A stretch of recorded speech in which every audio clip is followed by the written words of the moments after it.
महागाई वाढते, शेतकऱ्यांचं देखील मोठ्या प्रमाणात नुकसान डिझेल आणि पेट्रोल वाचून होतंय. तुम्ही या ठिकाणी गाडी ओढत अनोखं आंदोलन केलेलं आहे, काय सांगा? बघा, या दरवाढीचा जो परिणाम आहे समाजातल्या प्रत्येक घटकावर होतोय. आपण म्हणतो की जीवनावश्यक वस्तूंचे भाव वाढतात, महिलांचं बजेट कोलमडतं, परंतु आता शेतकऱ्यांच्या पंपांना डिझेलसुद्धा त्या ठिकाणी मिळत नाही. या देशाचं भविष्य असलेला जो विद्यार्थी आहे तो शाळेमध्ये जाण्यासाठी त्यांच्या स्कूल बसेसला सुद्धा त्या ठिकाणी डिझेल मिळत नाही आहे. त्यामुळे अशा प्रकारचे निर्णय घेण्यात आले की आठवड्यातल्या 3 दिवस ते चालवलं पाहिजे. त्यामुळे प्रत्येक घटक हा या ठिकाणी भरडला जातोय.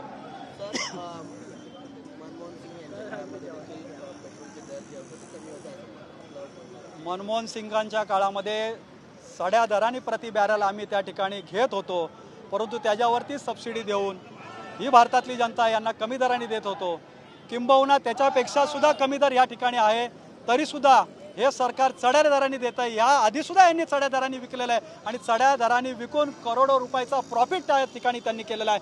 परंतु हरदीप सिंग पुरी येऊन त्या ठिकाणी सांगतात की 1000 कोटी रुपयाचं आम्हाला त्या ठिकाणी नुकसान होत आहे, परंतु अतिशय फसवी अशी त्यांची घोषणा आहे. ते 12 तारखेला सांगतात आणि 14 तारखेला HPCL त्या ठिकाणी डिव्हिडंड जाहीर करते. त्यामुळे कुठल्याही प्रकारची भूमिका त्यांची सर्वसामान्य नागरिकांबद्दल नाही.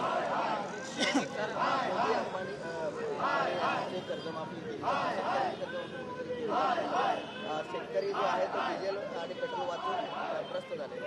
बघा, परदेश दौरे ते जर करतायत त्यांच्या व्यापारी मित्रांसाठीच करतायत, अडाणींसाठीच करतायत, अंबानींसाठीच करतायत, परंतु देशावर संकट आल्यानंतर आव्हान मात्र सर्वसामान्य जनतेला करतायत. सर्वसामान्य जनतेला सांगतात की तुम्ही ऑनलाईन करा, वेगवेगळ्या प्रकारच्या घोषणा त्या जनतेसाठी करतायत. तर माझं नरेंद्र मोदींना आणि भारतीय जनता पक्षाला या सरकारला आव्हान आहे, मागील काळामध्ये ज्यावेळी देशावर अशा पद्धतीची संकट आलेली होती, मग राजा असतील, महाराजा असतील, सरंजाम असतील, त्यांनी आपली संपत्ती या देशाला दान केलेली होती. तर नरेंद्र मोदी यांनी अडाणी असतील, अंबानी असतील किंवा मोठमोठे व्यापारी असतील, त्यांना सांगावं की त्यांनी आपली अर्धी संपत्ती या पॅनिक सिच्युएशनमध्ये देशाला दान करावी.